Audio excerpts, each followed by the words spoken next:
Oke, hai. Assalamualaikum warahmatullahi wabarakatuh. Kita feedback dari desain. Jadi ini desain presentasi ya. Oke, dari keseluruhan layoutnya udah rapi, udah bagus, warnanya udah bagus juga. Nah, di sini ada beberapa slide. Mungkin ini belum selesai ya, desainnya belum selesai 100%. Uh, yang pertama, slide pertama oke, udah bagus ya secara visual udah bagus, secara konsep juga udah bagus. Yang kedua, nah di sini sama juga karena hampir mirip dengan cover, di sini tidak banyak pernak-pernik atau tidak banyak elemen-elemen yang digunakan. Desain yang ketiga, nah ini cukup menarik. Hanya saja di sini our project, di sini kan dalam kurung ini mengartian si ChatGPT menyuruh kita untuk mengganti project name. Apa sih nama proyeknya gitu? Core business objective or solution. Nah, apa ininya gitu. Nah, mungkin ini bisa diminta juga ke si ChatGPT gitu. Nah, jadi di sini udah menarik, di sini ada icon, di sini objektif. Nah, di sini primary goal of the project. Nah, di sini mungkin bisa dieksplor lagi biar lebih menarik si kontennya itu. Tanyain ke si ChatGPT, menurut Anda gitu, apa sih objektif atau apa primerinya yang utama lah, kayak poin yang utamanya itu apa sih gitu. Nah, sehingga enggak dalam kurung ini. Nah, ini artinya dalam kurung begini itu menyuruh kita untuk menggantinya atau mengisinya dengan teks yang kita miliki gitu. Nah, jadi ini bisa dipiwarang lagi ke si ChatGPT di apa namanya di teksnya itu apa sih gitu, lebih spesifik gitu. Ini tentang bisnis apa? Coba kasih saya dummy dari teks untuk objektifnya apa gitu, untuk scope apa, untuk expected impact-nya apa gitu. Nah, ini udah menarik dari visual oke, diwakili dengan icon target, yang kedua diwakili icon gear, yang ketiga diwakili dengan bar chart gitu. Oke, kita next di slide 4. Nah, di sini laying the foundation. Nah, di sini apa sih inti dari informasi ini? Misalkan ini address, nah, specific market problem. Nah, ini kata si ChatGPT-nya apa sih masalah spesifiknya gitu. Nah, dari alamat ini apa gitu. Nah, terus ini di drive, di build. Nah, ini bisa diekspor lagi. Mungkin tanya lagi ChatGPT, berikan saya dummy text yang mungkin sedikit lebih real gitu menurut eh, apa konsep dari presentasi ini gitu. Nah, ini bisa diekspor lagi ChatGPT.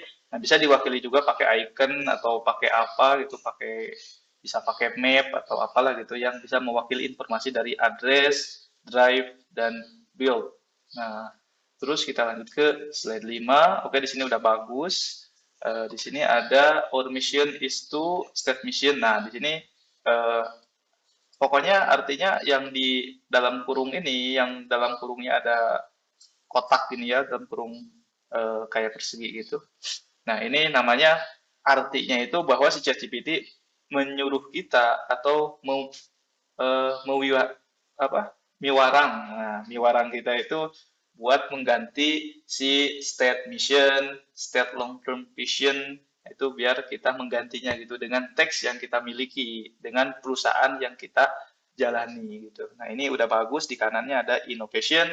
Nah, mungkin di sini ada innovation, integrity, excellent. Nah, bisa mungkin diwakili dengan icon atau mungkin apa sih yang mau di-highlight gitu. Kalau misalkan lebih apa sih yang mau ditekankan, jadi tidak ungu semua. Ini udah bagus juga, ungu udah bagus, semuanya ungu. Tapi mungkin kalau misalkan ada sesuatu yang ingin ditekankan, misalkan ada integrity, misalkan satu hal yang paling dipentingkan di informasi ini, berarti antara innovation dan excellence itu warnanya dibedakan dengan integrity gitu. Atau misalkan di sini jadi warna abu-abu gitu. Nah, itu salah satu contoh aja. Oke, kita ke slide guide principle. Di sini ada slide 6 ya. Nah, di sini udah bagus juga. Di sini ada teksnya, ada ikonnya juga. Ini udah bagus banget. Nah, di sini cuman di sini ada foto. Nah, di sini foto, apakah foto ini mewakili informasi atau tidak? Kalau misalkan ini hanya untuk pemanis aja, mungkin bisa dicari solusi yang lain gitu. biar pemanisnya itu lebih apa ya, lebih mewakili dari informasinya gitu. Kalau misalkan bisa mungkin warna atau apa gitu lebih lebih menarik, atau misalkan fotonya apa. Nah, jadi penting juga apa sih yang membuat desain dari Pinterest itu kan yang senior-senior di Behance gitu. Yang mereka kok fotonya kayak keren gitu dipilihnya itu. Nah, sebetulnya bukan hanya cara memilih foto yang bagus gitu, tapi cara kita memotong atau cropping foto saat kita apa namanya eh, memasangkan lah gitu, memasangkan di desain kita itu bukan hanya posisinya yang bagus, tapi croppingnya juga harus diperhatikan. Croppingnya apa sih informasi dari foto itu yang mewakili dari slide guiding and principle ini gitu. Apa sih yang mewakili gitu dari foto ini gitu. Nah, itu di cropnya jadi salah satu informasi utamanya gitu. Nah, mungkin ini bisa dieksplor lagi di fotonya, coba lebih dicari atau mungkin pakai cara yang lain. Oke, keseluruhan udah bagus, tinggal mungkin apakah ada solusi lain dari foto ini gitu. Oke, kita next ke slide 7. Nah, di sini ada ambition and target. Nah, di sini ada ambisi dan targetnya. Apa sih ambisi dari perusahaan ini? Apa target dari perusahaan ini? Di sini ada short term goals dan long term vision. Nah, di sini maksudnya apa? Jadi target jangka pendeknya apa? Di sini visi jangka panjangnya apa gitu.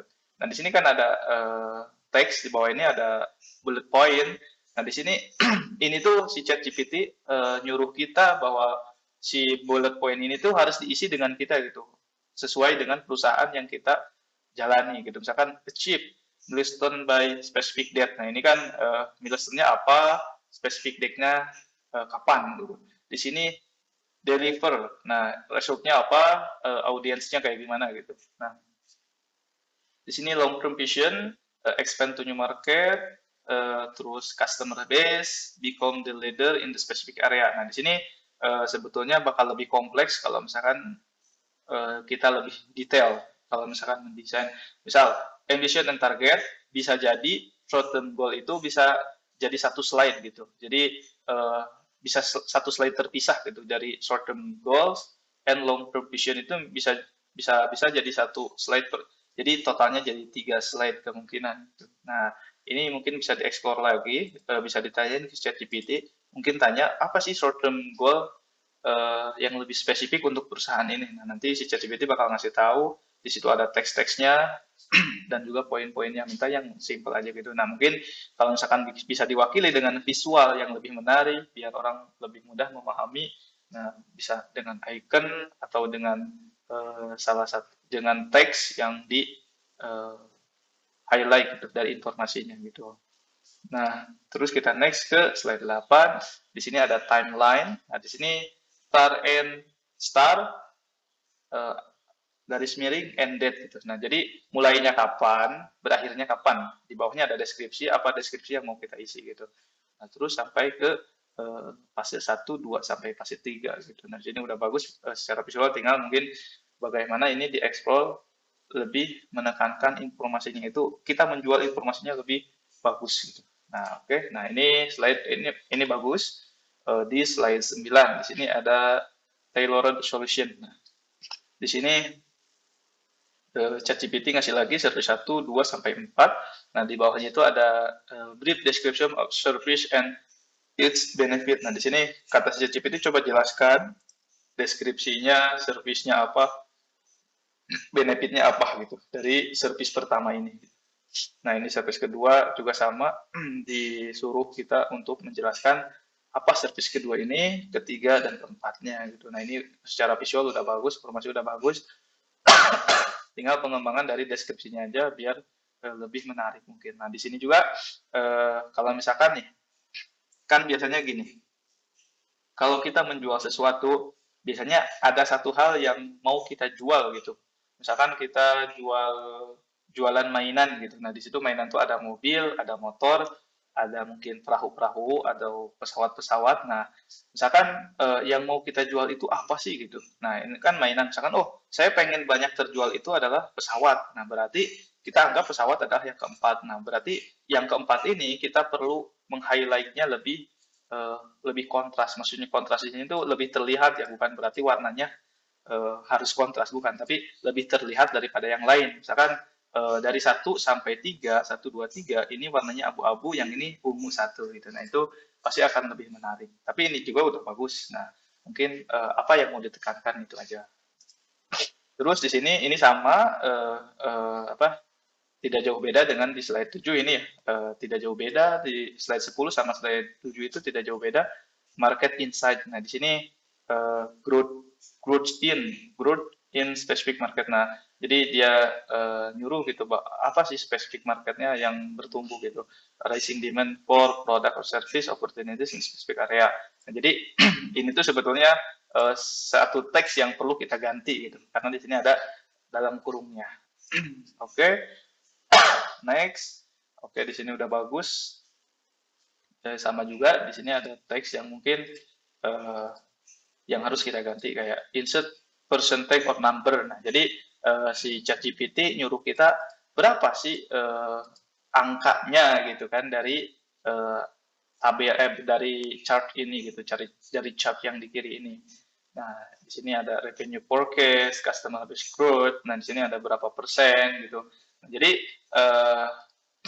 ini sebetulnya biasanya chart seperti ini digunakan untuk membandingkan antara chart yang warna gelap, warna tengah, dan warna yang terang ini, yang paling bawah gitu. Nah, biasanya ini untuk perbandingan.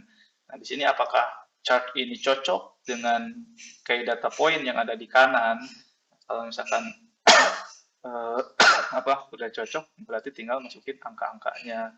Nah, karena di sini ada percentage of number, di sini project amount over time, revenue. Biasanya di sini apa mata uang di revenue forecast, di sini percentage karena kenaikan, dan di sini ada base growth. Biasanya customer base growth ini jumlah angka biasa aja. Nah, jika menggunakan satu chart seperti ini, kemungkinan satuannya harus sama. Kalau misalkan persen ya pasti persen semua, kalau misalkan rupiah pasti rupiah semua, kalau misalkan angka biasa kalau pasti angka biasa. Nah, jadi di sini kemungkinan dari ketiga poin ini memiliki chart yang berbeda gitu. Nah, jadi chart pertama untuk project market growth, revenue forecast, dan yang ketiga untuk customer base growth. Nah, jadi kemungkinan dari key data point yang ada di slide berapa ini 11 bisa memiliki 3 chart yang berbeda gitu. Misalkan revenue forecast, nah biasanya ini pakai pie chart gitu. Pie chart itu yang bulat gitu.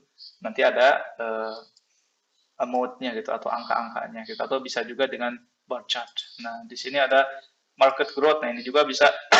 Nah, di sini ini lebih cocok yang project market growth ini lebih cocok di pie chart gitu. Jadi ada persennya nanti, karena kan ini ada persen dan number. Nah, biasanya pie chart itu yang sering digunakan di market growth. Nah, di sini customer base biasanya angka-angka biasa aja. Ini bisa pakai bar chart atau pie chart juga, atau misalkan donut chart ya, yang bolong di tengahnya.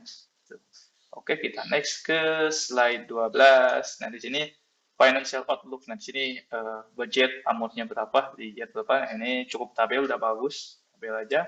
Nah, di sini the mind behind the project. Nah, otak dari proyek ini gitu kan. Nah, ini orang-orangnya, ini timnya gitu. Nah, oke, udah bagus juga di desainnya. Di sini, nah ini feedbacknya sama kayak di slide 7 tadi. Oh, ini adalah teks yang mesti kita ganti. Nah, ini bisa dieksplor lagi. Resikonya apa? Resiko satu apa? Nah, mungkin bisa di tambah visual, kayak misalkan tambah icon, itu bisa juga menambah gugah hati, menggugah selera si apa eksportir lah gitu, yang suka ngedownload di Canva-nya gitu. Nah, di sini sama juga, gak jauh beda. Nah, di sini oke. Nah, sebetulnya dari semenjak kemarin call to action gitu. Nah, di sini tuh maksud call to action itu apa sih? Ajakan yang, atau kalau bahasa kasarnya brainwash gitu. Apa sih, ludah apa yang mau kita jual ke mereka gitu. Nah, di sini ada call to action, apa yang mau kita ajak kepada mereka. Nah, Misalkan call to action-nya kayak gimana, kata-kata call to action-nya kayak gimana, bisa jadi mungkin selain call to action bisa berdiri sendiri gitu. Atau kalau misalkan kalau di website itu call to action biasanya menggunakan button atau tombol yang kita klik untuk misalkan buy now, read more, terus dan lain-lain lah kayak misalkan kita nyuruh mengeklik itu gitu. Nah, itu call to action dari website atau aplikasi. Nah, tapi kalau misalkan di presentasi call to action-nya biasanya kata-kata marketing gitu, biar si audiennya itu wah, saya pengen nih gitu. Nah, itu call to action dari presentasi gitu. Bukan berarti cuma button call to action gitu. Nah, itu kebanyakan kemarin mendesain seperti itu. Nah, di sini ada contact information. Oke, di sini udah bagus. Di mirror ya dari cover di copy dari covernya ini udah bagus. Oke, cukup itu aja sih dari feedbacknya. Tidak ada yang ini, tidak ada apa? Tidak ada kesalahan-kesalahan yang besar gitu. Cuman di sini aja di kayak pengisian teks kayak gitu bisa dieksplor lagi mungkin lebih apa ya lebih lebih kalau bahasa ini lebih lebih dinikmati gitu cara mengisi teksnya itu. Nah, itu bisa menjadi nilai plus kalau misalkan si teks-teks kayak risk mitigation ini dikasih icon atau dikasih visual-visual yang bisa mewakili dari apa sih resiko-risiko yang bakal kita hadapi di tantangan bisnis ini gitu atau di tantangan proyek ini gitu. Nah, itu bisa jadi nilai plus dalam visual design. Oke, itu aja sih untuk feedback di hari ini. Semoga bermanfaat. See you in the next videos. Bye-bye. Wassalamualaikum warahmatullahi wabarakatuh.